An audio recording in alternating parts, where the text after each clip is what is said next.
नमस्कार and welcome to Bharat affairs. तो बांग्लादेश एक बार फिर से सुर्खियों में बना हुआ है क्योंकि इसके पहले वेस्ट बंगाल चुनाव कारण बांग्लादेश जो है ये सुर्खियों में बना हुआ था, लेकिन एक बार फिर से यूएस के कारण बांग्लादेश सुर्खियों में बना हुआ है, जहां ये कहा जा रहा है कि बांग्लादेश और यूएस के बीच में बहुत जल्द एक डिफेंस डील को साइन किया जा सकता है। आप यहाँ पर देख पाएंगे जगह जगह इसे आज के टाइम में कवर किया जा रहा है, जहां ये लिखा जा रहा है कि Bangladesh open ports to US warships. Even की इंडियन मीडिया आउटलेट्स में भी ये लिखा जा रहा है कि शेख हसीना का जो डर था, जो आज से 2 साल पहले जब यूएस की तरफ से सेंट मार्टिन्स आइलैंड्स को लेकर डिमांड की गई थी, इसके बाद बांग्लादेश में तख्ता पलट होता है। तो यहाँ भी ये कहा जा रहा है कि सेंट मार्टिन आइलैंड तो नहीं, लेकिन बांग्लादेश का जो चिटगांग पोर्ट है और मातरबारी जो पोर्ट है, अब इन दोनों पोर्ट के ऊपर में यूएस नेवी एक्सेस कर पाएगी। अब यहाँ पर भी देख पाएंगे बांग्लादेश की जो मीडिया आउटलेट है इसे भी यहाँ पर कवर कर रही है कि यूएस और बांग्लादेश के बीच में बहुत जल्द यहाँ पर आक्सा और जी सोमिया इन 2 डिफेंस पैक्ट को यहाँ पर साइन किया जाएगा। इवन की सोशल मीडिया में भी देखें तो सेम बात यहाँ पर लिखी जा रही है कि ढाका और यूएस के बीच में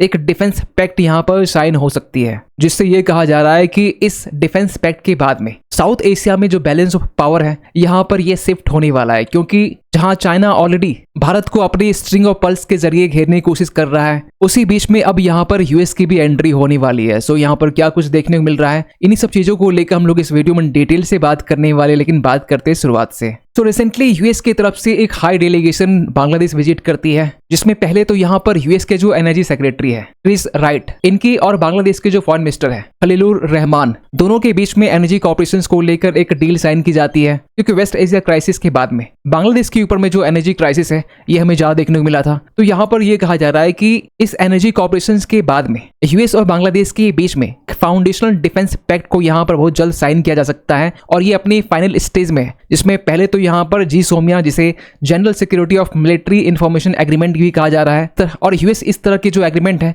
इसके पहले भी चाहे साउथ कोरिया हो, जापान हो, इवन की इंडिया 2002 के टाइम में इसी तरह के जो एग्रीमेंट है जी सोमिया, इसे साइन किया गया था। इसके अलावा भी यूएस बांग्लादेश के बीच में acquisition and cross servicing agreement, इसे आप कुछ इस तरीके से समझ सकते हैं कि जिससे भारत और यूएस के बीच में लेमोआ नाम का जो एग्रीमेंट है, जो बेसिकली लॉजिस्टिक सपोर्ट्स के लिए, इस तरह के जो एग्रीमेंट है अब यहाँ पर यूएस बांग्लादेश के बीच में देखने को मिल सकता है। और ऐसा नहीं कि ये चीजें सडनली हो रही है, आपको बताना चाहते हैं कि इसी साल फरवरी के टाइम में यूएस और बांग्लादेश के बीच में एक एग्रीमेंट ऑन रेसिप्रोकल ट्रेड, जब बांग्लादेश में इलेक्शंस होते हैं 12 फरवरी के दिन में, उससे जस्ट 3 दिन पहले मोहम्मद यूनुस और यूएस के बीच में एक bilateral agreement on reciprocal trade यहाँ पर साइन की जाती है। जहां आपको याद होना चाहिए कि जब ट्रंप दुनिया भर के ऊपर में टैरिफ लगा रहे थे, बांग्लादेश के ऊपर में भी यहाँ पर टैरिफ लगाई गई थी, लेकिन इसे यहाँ पर कम करके 19% किया गया। लेकिन इस 19% के बाद भी बांग्लादेश का जो टेक्सटाइल सेक्टर है ये काफी चैलेंजेस फेस कर रहा था। इवन की बांग्लादेश जो कॉटन इंपोर्ट किया करता था वो भी ड्यूटी फ्री हुआ करता था, इस टैग को भी यहाँ पर हटाया गया। इवन की बांग्लादेश भारत से हर साल $1.5 बिलियन का जो यार्न है, जो कॉटन है, ये इंपोर्ट किया करता है। तो फरवरी के टाइम में यूएस बांग्लादेश के बीच में जो agreement on reciprocal trade sign की गई थी, इसी को आधार बनाकर यूएस और बांग्लादेश के बीच में 2 डिफेंस पैक्ट यहाँ पर साइन करने की बात की जा रही है, जिसमें पहले तो यहाँ पर जी सोमिया के तहत में, जी सोमिया जो कि एक लीगली बाइंडिंग फ्रेमवर्क है, जिसमें यूएस और जो पार्टनर नेशंस होते हैं दोनों के बीच में क्लासिफाइड मिलिट्री इंटेलिजेंस यहाँ पर शेयर की जाती है, जिसमें खासकर जो इनक्रिप्टेड मिलिट्री डेटा होते हैं इन्हें यहाँ पर शेयर की जाती है। इसके अलावा भी जो एडवांस डिफेंस हार्डवेयर होते हैं इन्हें भी यहाँ पर ट्रांसफर किया जा सकता है। इसके साथ साथ जो सिक्योर कम्युनिकेशन सोर्स है, real time tactical data links जो है, इन्हें भी यहाँ पर ट्रांसफर अब किया जा सकता है। और ये सब कुछ ऑपरेट किया जाएगा बांग्लादेश के मातरबारी पोर्ट से और चिट्टागोंग पोर्ट से, जिसे चट्टोग्राम पोर्ट भी कहते हैं। लेकिन दूसरा जो पैक्ट है आक्सा पैक्ट, जो कि एक म्यूचुअल लॉजिस्टिक फ्रेमवर्क है, जिसके जरिए लॉजिस्टिकल सपोर्ट से लेकर जो सप्लाईज है और जो सर्विसेज है इन्हें प्रोवाइड की जाएगी ऑन एक्सचेंज बेसिस पर, जिसमें ज्वाइंट डिप्लॉयमेंट्स के दौरान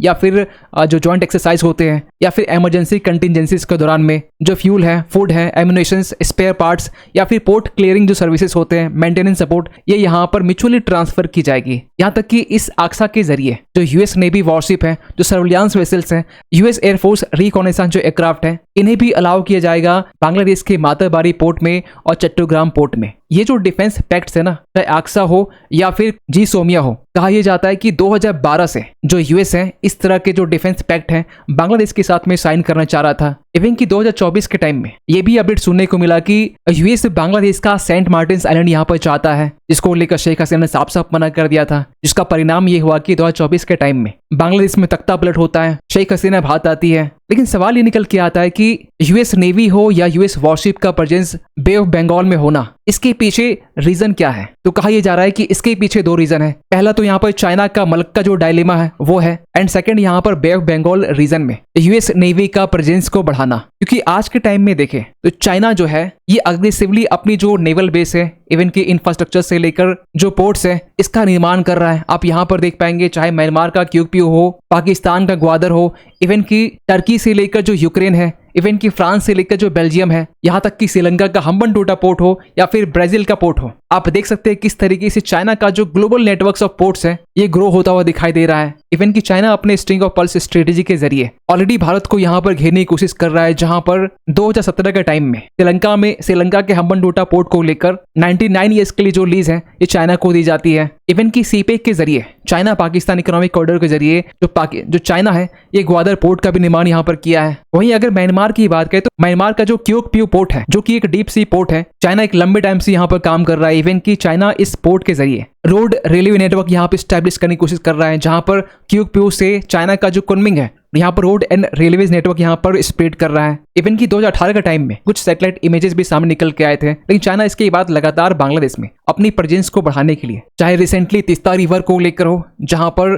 बांग्लादेश के जो फॉरेन मिनिस्टर है ये चाइना विजिट करते हैं और तीस्ता रिवर को लेकर यहाँ पर बिलियंस ऑफ डॉलर यहाँ पर इन्वेस्ट करने की बात की जाती है। तो चाइना के इसी प्रेजेंस को यहाँ पर काउंटर करने के लिए यूएस जो है अपनी प्रेजेंस को बे ऑफ बंगाल रीजन बढ़ाना चाहता है। फिर अगर आपका सवाल ये रहता है कि यूएस की जो प्रेजेंस है ऑलरेडी भारत में देखने को मिलता है, जहां भारत के साथ में 2002 के टाइम में जी सोमिया नाम का एग्रीमेंट साइन किया गया था। इवन की 2016 के टाइम में लेमो एग्रीमेंट साइन की जाती है, 2018 के टाइम में कोम कासा, 2020 के टाइम में बेका एग्रीमेंट। सो ये जो एग्रीमेंट भारत के साथ में है एक्चुअली ये global sea lanes of communications को मॉनिटर करने के लिए है। लेकिन बे ऑफ बंगाल के डीप इनसाइड में बांग्लादेश के पोर्ट के पास में यूएस नेवी का एक्सेस होना, यूएस वॉरशिप का प्रेजेंस होना, ये चाइना के साथ साथ भारत के लिए भी एक खतरे की घंटी है। ऐसा इसलिए भी कहा जा रहा है क्योंकि अगर यूएस की नेवी अपनी प्रेजेंस यहाँ बढ़ाती है तो नो डाउट कि यहाँ पर यूएस जो है ये चाइना को काउंटर करने की कोशिश कर रहा है। लेकिन आगे आने वाले टाइम में यूएस इसी इंफ्रास्ट्रक्चर का जो यूज है ये इंडिया को मॉनिटर करने के लिए भी करेगा, क्योंकि बांग्लादेश के इस पोर्ट के जरिए आप देख पाएंगे यहाँ से जो उड़ीसा की डिस्टेंस है ये काफी कम है, जहां से डीआरडीओ लगातार यहाँ पर मिसाइल्स का परीक्षण करती है। इवन कि यहाँ से जो अंडमान निकोबार है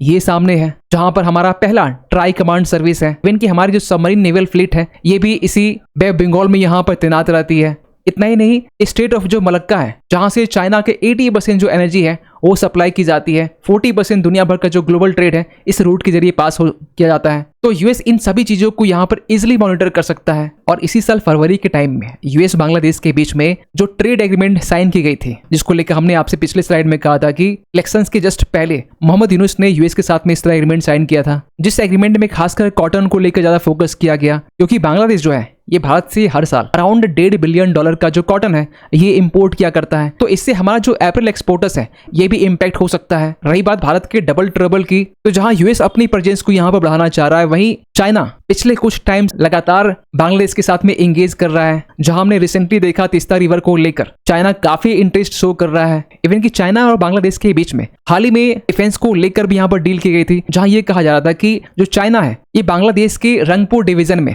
जो लाल मुनीर हाट है ना, इसी रीजन में चाइना जो है बांग्लादेश के साथ मिलकर यूएवी फैक्ट्री यहाँ पर स्टैब्लिश करना चाहता है। मींस ड्रोन की जो फैक्ट्री है यहाँ पर चाइना सेटअप करना चाहता है। और ये जो रीजन है ना ये भारत के सिलीगुड़ी कॉरिडोर से ये काफी नजदीक है। इतना ही नहीं, कल के दिन में आप देख पाएंगे जो आर्टिकल है 16 मई का आर्टिकल है, जहां पाकिस्तान और बांग्लादेश के बीच में डिफेंस डील को यहाँ पर बातचीत की जा रही है, जहां पर पाकिस्तान जो है अपने JF-17 थंडर ब्लॉक जो सिम्युलेटर है इसे बांग्लादेश को यहाँ पर बेचने वाला है, जहां पर 16 से लेकर जो 24 एयरक्राफ्ट है ये बांग्लादेश को 400 से लेकर $700 मिलियन की लागत में पहले फेज में यहाँ पर देने वाला है। खैर सवाल ये निकल के आता है कि यूएस के प्रेजेंस को रोकने के लिए चाइना किस तरीके से बांग्लादेश के साथ में एंगेज कर सकता है। तो आपको बताना चाहते हैं कि डिफेंस के अलावा भी चाइना जो है बांग्लादेश के साथ में एनर्जी को लेकर यहाँ पर ऑफर दिया हुआ है, जहां पर चाइना ने यह कहा है कि हम लोग बांग्लादेश के टेक्सटाइल सेक्टर के लिए हम एक स्मार्ट और एफिशिएंट टेक्नोलॉजी यहाँ पर देने वाले हैं, जहां बांग्लादेश की जो टेक्सटाइल सेक्टर्स हैं, जिसे बांग्लादेश अपने टोटल एक्सपोर्ट का 84% यहाँ पर एक्सपोर्ट करता है, लेकिन इस सेक्टर्स को रन करने के लिए चाहिए एनर्जी, और इस ग्लोबल एनर्जी क्राइसिस के टाइम में बांग्लादेश के पास में जो